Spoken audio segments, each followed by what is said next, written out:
혹시 이런 질문을 해본 적 있으신가요? 죽음 이후에는 정말 무엇이 있을까? 또는 내 인생의 의미가 정말로 무엇인가?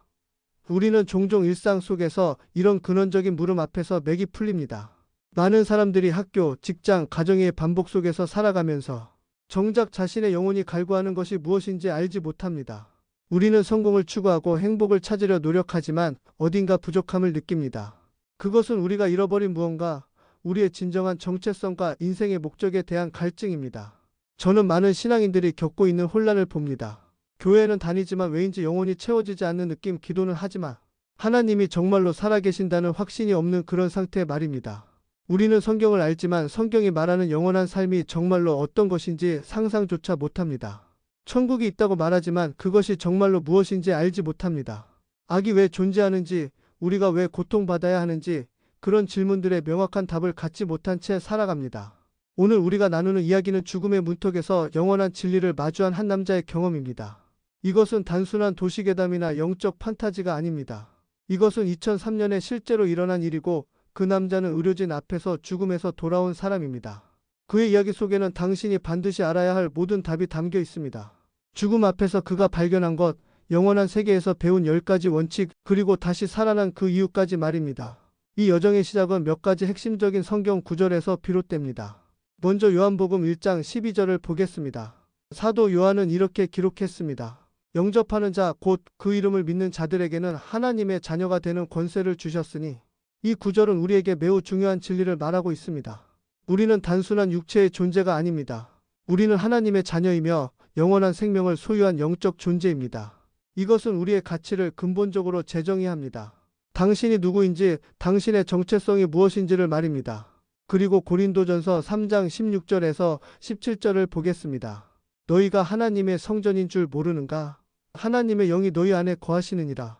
누구든지 하나님의 성전을 더럽히면 하나님이 그 사람을 멸하시리라. 하나님의 성전은 거룩하니라. 이 말씀은 놀라운 진실을 우리에게 선포하고 있습니다. 당신의 몸, 당신의 마음, 당신의 영혼, 이 모든 것이 하나님이 거하시는 거룩한 성전이라는 것입니다. 이것이 얼마나 위대한 진리인지 깨닫고 계십니까? 또한 고린도후서 5장 1절에서 4절을 보면 사도 바울은 이렇게 말했습니다. 우리가 알거니와 우리의 이 땅의 장막 집이 무너지면 하나님께서 지으신 집 곧 손으로 지은 것이 아니요 영원히 하늘에 있는 집이 있느니라. 우리가 이 장막에 있어 근심하며 무거워하는 것은 벗고 싶은 것이 아니라 더 입고 싶기 때문이라. 그리하면 죽을 것이 생명에게 삼켜질 것이라.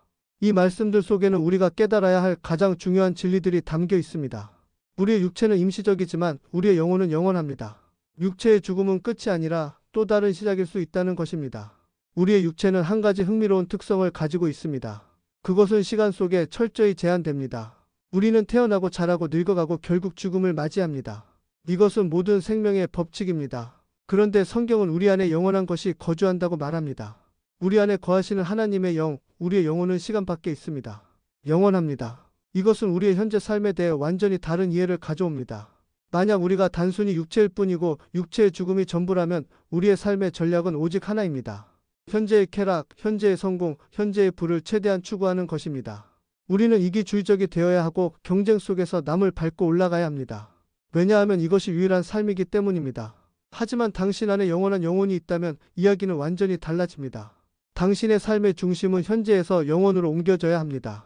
당신이 지금 하는 모든 행동, 당신이 내리는 모든 결정, 당신이 말하는 모든 말씀이 영원으로 기록된다는 뜻입니다. 이것이 바로 우리가 삶을 다시 생각해야 하는 이유입니다. 우리가 여기 지구에 있는 진정한 이유는 무엇일까요? 그것은 배우고 창조하고 무엇보다 사랑을 실천하기 위함입니다. 루이스 톨스토이는 말했습니다. 삶의 의미는 사랑에 있다. 이것은 단순한 철학이 아닙니다. 이것은 우주의 창조자가 우리에게 주신 본질적인 목적입니다. 우리의 육체는 약하고 죽을 수 있고 질병에 걸리고 고통받습니다. 하지만 우리의 영혼 안에는 무한한 창조의 능력이 있습니다. 우리는 생각을 통해 창조합니다. 우리는 사랑을 통해 변화시킵니다. 우리는 믿음을 통해 초자연적인 일들을 이루어냅니다. 이것이 우리가 여기 있는 이유입니다. 2003년 어느 날 한 남자의 인생이 완전히 바뀌는 일이 일어났습니다. 그의 이름은 비니 타드만입니다. 당시 그는 친구와 함께 온라인에서 구입한 새로운 보충제를 복용했습니다. 당시 매우 인기 있던 제품이었습니다.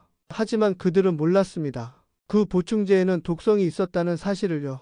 그들은 빨리 레스토랑에 가서 음식을 먹기로 결정했습니다. 아마도 음식이 증상을 완화시킬 것이라고 생각했을 것입니다. 하지만 그것은 잘못된 판단이었습니다. 레스토랑에 도착했을 때 비니의 친구는 테이블에서 쓰러지고 말았습니다. 그는 토하기 시작했고 레스토랑 매니저는 911에 신고했습니다. 그의 친구는 운이 좋았습니다. 구급차에 실려 병원으로 이송되었고 의료진의 치료를 받았습니다. 그 다음날 그는 완전히 회복되어 병원을 퇴원했습니다. 하지만 비니의 이야기는 완전히 달랐습니다. 화장실에 들어간 그는 균형을 잃기 시작했습니다.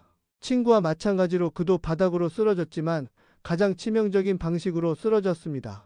등을 대고 넘어진 것입니다. 누우면서 토하면 어떻게 될까요? 그 토사물이 기도를 막습니다. 질식입니다. 그 순간 비니는 죽었습니다. 의료진은 나중에 그가 이미 오래 죽은 상태라고 판단했습니다. 그의 몸은 이미 차가워지고 있었습니다. 구급대원들도 그를 죽은 자로 공식 선언했습니다.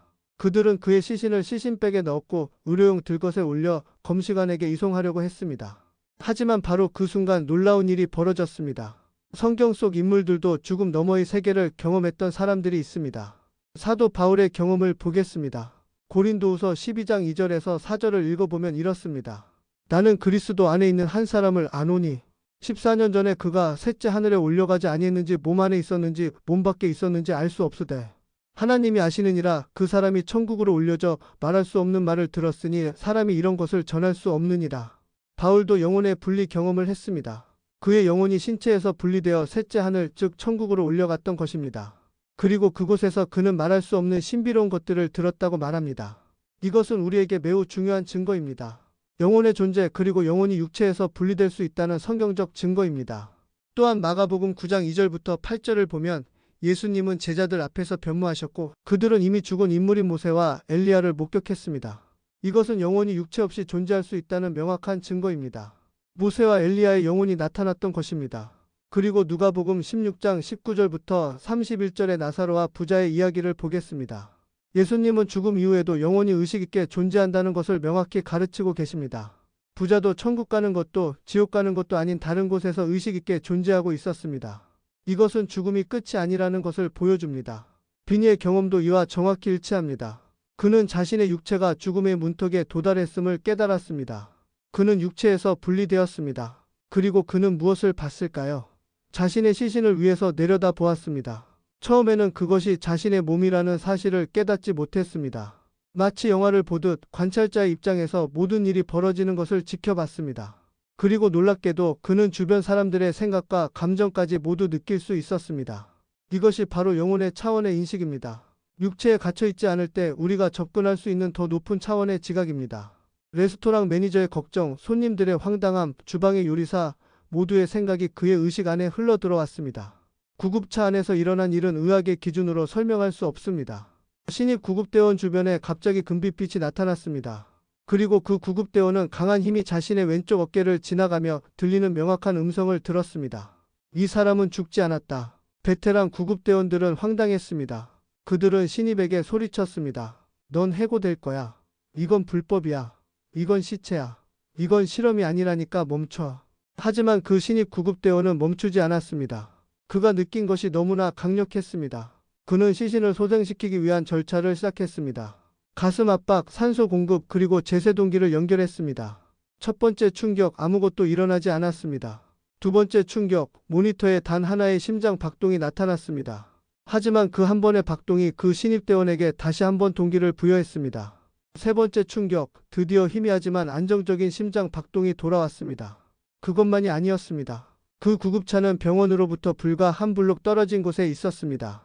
또 다른 기적이었습니다. 그래서 비니의 시신은 즉시 병원으로 이송될 수 있었고 외상팀은 이미 준비를 마친 상태였습니다. 모든 것이 정확한 타이밍으로 일어났습니다. 이것은 우연이 아닙니다. 이것은 하나님의 손길입니다. 비니가 깨어났을 때 의료진은 그가 그냥 죽었다 살아난 것이 아니라 매우 오랫동안 뇌산소 공급이 없었던 상태였습니다.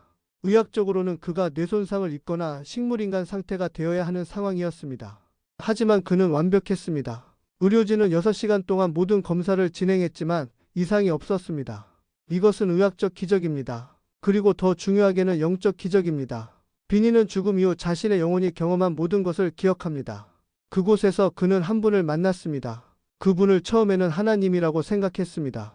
그분은 말할 수 없는 무조건적인 사랑을 흘러보내고 있었고 비니의 모든 상처, 트라우마, 고통을 씻어주셨습니다. 그분은 자신을 드레이크라고 소개했습니다.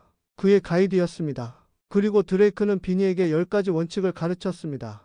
이 원칙들은 우리 모두가 알아야 할 영원한 진리들입니다. 첫 번째 원칙, 진정성.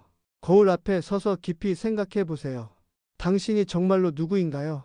당신은 직장에서의 당신, 가족 앞에서의 당신, 친구들 앞에서의 당신을 연기하고 있지 않나요? 얼마나 많은 마스크를 쓰고 있나요? 드레이크는 비니에게 말했습니다. 당신의 본연의 모습 위에 덧씌워진 모든 거짓된 측면들, 모든 꾸며진 성격들을 벗겨내야 합니다. 당신의 약점과 강점을 있는 그대로 받아들이세요. 그것이 당신의 진정한 아름다움입니다. 역사적으로 가장 진정한 사람들은 누굴까요? 새로 태어난 어린 아이들과 세상을 떠날 준비가 된 노인들입니다. 왜일까요? 왜냐하면 그들은 다른 사람들의 판단을 두려워하지 않기 때문입니다. 이번 주 당신이 어떤 거짓된 자아를 연기하고 있는지 살펴보세요. 그리고 가장 가까운 사람 앞에서 당신의 진정한 모습을 드러내는 용기를 내보세요. 이것이 영혼의 성장의 시작입니다. 두 번째 원칙, 우리가 여기 있는 이유를 깨닫는 것. 우리가 여기 지구에 있는 이유는 무엇일까요? 돈을 벌기 위해? 명예를 얻기 위해? 가족을 보살피기 위해? 이것들은 모두 부분적인 답입니다. 하지만 근본적인 이유는 이것입니다. 우리는 배우기 위해 여기 있습니다. 우리는 창조하기 위해 여기 있습니다. 그리고 무엇보다 우리는 사랑을 구현하기 위해 여기 있습니다. 요한일서 4장 8절은 이렇게 말합니다. 사랑하지 아니하는 자는 하나님을 알지 못하나니 이는 하나님은 사랑이시라. 사랑이 하나님의 본질입니다. 그리고 우리가 여기 있는 이유는 그 사랑의 본질을 배우고 그것을 다른 피조물들과 나누기 위함입니다. 이번 주 당신이 누군가에게 준 사랑의 영향이 얼마나 큰지 생각해 보세요. 당신의 작은 친절이 누군가의 삶을 어떻게 변화시켰는지 깨닫보세요. 세 번째 원칙, 모든 사람을 사랑하는 것. 마태복음 5장 43절에서 48절 예수님은 이렇게 말씀하셨습니다. 또 내 이웃을 사랑하고 내 원수를 미워하라 하였으되 나는 너희에게 이르노니 너희 원수를 사랑하며 너희를 핍박하는 자를 위하여 기도하라. 그리하면 너희 아버지의 아들이 되리니. 이것은 우리의 이성으로는 이해할 수 없는 명령입니다. 하지만 영혼의 수준에서는 완벽하게 이해됩니다. 왜냐하면 모든 존재, 모든 사람, 심지어 당신의 원수까지도 하나님의 형상을 가지고 있기 때문입니다. 비니는 천국에서 이것을 보았습니다. 그는 모든 피조물이 창조주의 황금빛 불꽃을 가지고 있다는 것을 깨달았습니다. 그들이 그 빛을 어두워지게 했을지 모르지만 그 빛은 여전히 그들 안에 있습니다. 이번 주 당신이 가장 어려워하는 한 사람을 위해 기도해 보세요. 그 사람이 아직도 하나님의 형상을 가지고 있다는 것을 인식하면서 말입니다. 네 번째 원칙, 당신 안에 거룩한 성전에 귀 기울이기. 고린도전서 3장 16절을 다시 한번 기억하세요. 너희가 하나님의 성전인 줄 모르는가? 하나님의 영이 너희 안에 거하시느니라. 우리의 마음, 우리의 영혼 안에는 하나님이 거하시는 거룩한 성전이 있습니다. 그리고 그 성전 안에는 하나님의 직접적인 음성을 들을 수 있는 능력이 있습니다. 디모데후서 1장 7절은 이렇게 말합니다. 하나님이 우리에게 주신 것은 두려움의 영이 아니라 능력과 사랑과 절제의 영이라. 그 음성, 그 직감, 그 양심이 바로 성령의 음성입니다. 그것이 강해질수록 우리는 더 명확하게 하나님의 인도를 받을 수 있습니다. 매일 아침 가장 조용한 시간에 5분을 가지세요. 기도하지 말고 그냥 경청하세요. 당신 안에서 성령이 무엇을 말씀하시고 있는지 듣는 시간을 가지세요. 다섯 번째 원칙, 기술을 책임감 있게 사용하기. 현대 사회에서 기술은 양날의 검입니다. 그것은 우리를 연결시키지만 동시에 우리를 분산시킵니다. 스마트폰, 인터넷, 소셜미디어가 우리의 주의를 완전히 빼앗아갑니다. 문제는 이것입니다. 당신 안의 거룩한 성전의 음성은 매우 부드럽고 약합니다. 그것을 듣기 위해서는 마음이 조용해야 합니다. 하지만 우리는 끊임없이 산만해져 있습니다. 이번 주 하루에 스마트폰을 사용하는 시간을 30분씩 줄여보세요.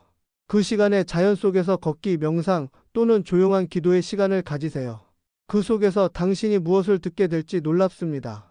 여섯 번째 원칙, 편견을 내려놓기.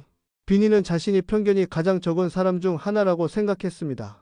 하지만 천국에서 그는 깨달았습니다. 그가 편견을 가진 사람들에 대해 편견을 가지고 있었다는 것을요. 우리 중 누가 다른 사람을 판단하지 않나요? 우리는 끊임없이 판단하고 분류하고 거리를 둡니다. 로마서 2장 1절에서 바울은 이렇게 말했습니다. 그러므로 남을 판단하는 사람아, 누구든지 너는 핑계할 수 없나니. 편견은 우리의 영혼 성장을 가로막는 가장 큰 장벽입니다. 왜냐하면 편견이 있는 한 우리는 상대방 안에 하나님의 형상을 볼 수 없기 때문입니다. 비니가 천국에서 배운 것은 이것입니다. 모든 창조물, 모든 피조물이 신성하다는 진실입니다. 한번 우리가 그 진실을 받아들이면 우리는 편견을 넘어 모든 존재를 사랑할 수 있게 됩니다. 이번 주 당신이 누군가에 대해 가진 편견을 적어보세요. 그 다음 그 사람 안에 있는 하나님의 형상을 찾으려고 의도적으로 노력해보세요. 그 사람의 고통, 그들의 투쟁, 그들의 이야기를 이해하려고 노력해보세요. 7번째 원칙, 창조의 힘을 연습하기. 우리는 어떤 의미에서 창조자입니다. 잠언 23장 7절은 이렇게 말합니다. 마음에 생각하는 그대로 그 사람이 이루어진다. 당신의 생각이 당신의 습관이 되고, 당신의 습관이 당신의 행동이 되고, 당신의 행동이 당신의 성격이 되고, 당신의 성격이 당신의 운명이 됩니다. 이것이 창조의 법칙입니다. 비니는 천국에서 드레이크로부터 배웠습니다. 우리는 여기 지구를 창조하는 교실에 있습니다. 우리의 생각으로. 당신이 생각할 수 있다면 당신은 그것을 창조할 수 있습니다. 이것이 바로 당신의 거룩한 성전, 당신의 마음을 얼마나 신중하게 지켜야 하는지의 이유입니다. 이번 주 당신의 생각을 기록해 보세요. 아침에 일어났을 때부터 밤에 잠들 때까지 당신이 어떤 생각들을 하고 있는지 관찰해 보세요. 부정적인 생각이 몇 개, 긍정적인 생각이 몇 개인지 세어 보세요. 그 다음부터는 의도적으로 긍정적인 생각을 선택해 보세요. 당신이 창조하기를 원하는 삶을 생각하기 시작하세요. 8번째 원칙, 부정적인 영향을 피하기. 세상에는 부정적인 영향이 많습니다. 그것은 기술에도, 독성 있는 환경에도, 유독한 관계에도, 심지어 유독한 일터와 학교에도 존재합니다. 에베소서 5장 8절은 이렇게 말합니다. 너희가 전에는 어두움이더니 이제는 주 안에서 빛이라. 그러므로 빛의 자식처럼 행하라. 당신은 빛의 자식입니다. 당신 안에는 하나님의 황금빛 불꽃이 있습니다. 그러나 당신이 지속적으로 어둠에 노출된다면 그 빛은 약해질 것입니다. 부정적인 영향을 피하는 것은 약함이 아니라 지혜입니다. 먼저 당신 주변의 부정적인 에너지를 인식하세요. 독성이 있는 사람, 상황, 환경을 살펴보세요. 그 다음 창조주 하나님께 당신과 그 부정적인 에너지 사이에 보호 장벽을 요청하세요. 그리고 가능한 한 그러한 환경에서 거리를 두세요. 이번 주 당신 삶에서 가장 부정적인 영향을 미치는 것이 무엇인지 파악해 보세요. 그리고 그것과 거리를 두기 위한 구체적인 계획을 세워보세요. 9번째 원칙, 악의 목적을 이해하기. 이것은 매우 심오한 원칙입니다. 왜 악이 존재할까요? 왜 우리는 고통받아야 할까요? 비니가 천국에서 배운 것은 이것입니다. 선이 있으려면 악이 있어야 하고 업이 있으려면 다운이 있어야 한다는 것입니다. 이것은 우주의 기본적인 균형입니다. 빛이 없으면 어둠도 없고 선이 없으면 악도 없습니다. 로마서 8장 28절은 이렇게 약속합니다. 우리가 알거니와 하나님을 사랑하는 자들, 곧 그 뜻대로 부르심을 입은 자들에게는 모든 것이 합력하여 선을 이루느니라. 우리의 실수, 우리의 고통, 우리의 실패도 축복으로 변할 수 있습니다. 왜냐하면 우리가 끊임없이 그것들로부터 배우기 때문입니다. 이번 주 당신의 인생에서 가장 큰 고통이나 실패를 생각해 보세요. 그것이 당신을 어떻게 변화시켰는지, 그것으로부터 당신이 무엇을 배웠는지 성찰해 보세요. 그것이 당신의 축복이 되었습니다. 10번째 마지막 원칙, 우리 모두가 하나라는 것. 요한복음 17장 20절에서 21절의 예수님의 기도를 들어보세요. 또 내가 이들을 위하여 비는 것이 아니라 이들의 말로 말미암아 나를 믿을 사람들을 위하여 함이니. 아버지여, 아버지께서 내 안에, 내가 아버지 안에 있는 것 같이 그들도 다 하나가 되어 우리 안에 있게 하사. 우리는 모두 하나님의 창조물입니다. 우리는 모두 창조주 안에서 하나입니다. 우리는 하나님의 몸입니다. 우리는 모두 그 신성한 황금빛 불꽃을 가지고 있습니다. 비니는 드레이크와 포옹했을 때 이것을 직접 경험했습니다. 두 개의 빛이 합쳐졌을 때 그 합쳐진 빛은 각각의 개별 빛보다 4배 더 밝았습니다. 사랑으로 하나가 될 때 우리는 혼자일 때보다 4배 더 강해집니다. 비니는 모든 원칙을 완전히 통합한 후에야 천국을 보기 시작했습니다. 그것은 광대한 행성, 광대한 공간이었습니다. 가장 아름다운 나무, 가장 아름다운 풀들이 있었습니다. 그리고 모든 것에서 엄청난 하얀 빛이 쏟아져 나오고 있었습니다. 그곳의 색깔은 지구에 존재하지 않습니다. 그곳의 냄새, 그곳의 소리, 그것들은 지구에는 없는 것들입니다. 지구의 언어로는 표현할 수 없는 아름다움입니다. 비니는 말합니다. 그곳에서 경험한 것은 정말로 이 세상의 언어로는 설명할 수 없습니다. 그리고 그곳에서 그가 느낀 것은 창조주의 강력한 임재였습니다. 땅을 만지는 순간 그는 하나님을 느끼고 그 하나님과 연결될 수 있었습니다. 그런데 그 하나님은 그곳의 모든 곳에 있었습니다. 그때 그는 자신의 동생이 지구에서 드리는 기도를 들었습니다. 그의 동생은 밤새도록 그를 위해 기도하고 있었습니다. 그 사랑의 기도가 죽음의 경계를 넘었습니다. 그 사랑이 비니를 다시 불러왔습니다. 비니가 깨어났을 때 가장 힘든 일을 해야 했습니다. 천국에서 지구로 돌아오는 것입니다. 당신은 이것을 이해할 수 있나요? 당신이 정말로 천국에 가본 적이 있다면 다시 지구로 돌아오라고 하는 것처럼 고통스러운 일이 또 있을까요? 거의 3개월 후 비니는 깨닫기 시작했습니다. 왜 그가 다시 살아나야 했는지를. 그는 자신의 천사를 만났습니다. 안드레아라는 이름의 여인이었습니다. 그리고 그들은 함께 그 10가지 원칙을 실천하기 시작했습니다. 당신도 알아야 할 가장 중요한 진리는 이것입니다. 당신은 우연이 아닙니다. 당신은 하나님의 명작입니다. 당신의 실수와 성공, 당신의 고통과 기쁨 모든 것이 당신을 더욱 아름답게 만듭니다. 왜냐하면 당신은 창조주 하나님에게 정말로 중요한 존재이기 때문입니다. 요한복음 1장 12절을 다시 한번 기억하세요. 영접하는 자, 곧 그 이름을 믿는 자들에게는 하나님의 자녀가 되는 권세를 주셨으니 당신은 하나님의 자녀입니다. 영원한 자녀입니다. 당신의 영혼은 영원합니다. 당신이 지금 이 순간 내리는 모든 결정, 당신이 취하는 모든 행동이 영원으로 기록됩니다. 우리 영혼의 창조주 하나님께 기도합니다. 이 말씀을 들은 모든 영혼이 당신의 거룩한 성전임을 깨달으시고 당신과의 신성한 관계를 회복하게 하소서. 당신의 무조건적인 사랑과 은혜가 모든 청자의 마음에 흘러내리길 기원합니다. 모든 사람이 자신 안에 하나님의 황금빛 불꽃을 인식하게 하소서. 이번 21일 동안 이 10가지 원칙을 실천하는 모든 분들에게 성령의 능력으로 인한 변화와 성장을 주소서. 당신의 말씀이 우리의 삶 속에 깊이 뿌리내리게 하시고 우리가 당신의 사랑으로 이웃을 변화시킬 수 있는 도구가 되게 하소서. 그리고 당신의 평강과 사랑이 영원토록 이 자리에 있는 모든 분과 함께 하시길 축복합니다. 하나님의 은혜와 평강이 여러분 모두와 함께 하시길 축복합니다. 아멘. 당신은 하나님의 명작입니다. 그 명작이 당신의 영혼 안에 이미 내재되어 있습니다. 지금 이 순간부터 시작하세요. 21일 동안 이 10가지 원칙을 당신의 삶 속에 하나하나 구현해 보세요. 당신의 영혼은 당신이 생각하는 것보다 훨씬 위대합니다. 그 위대함을 발현하세요. 오늘부터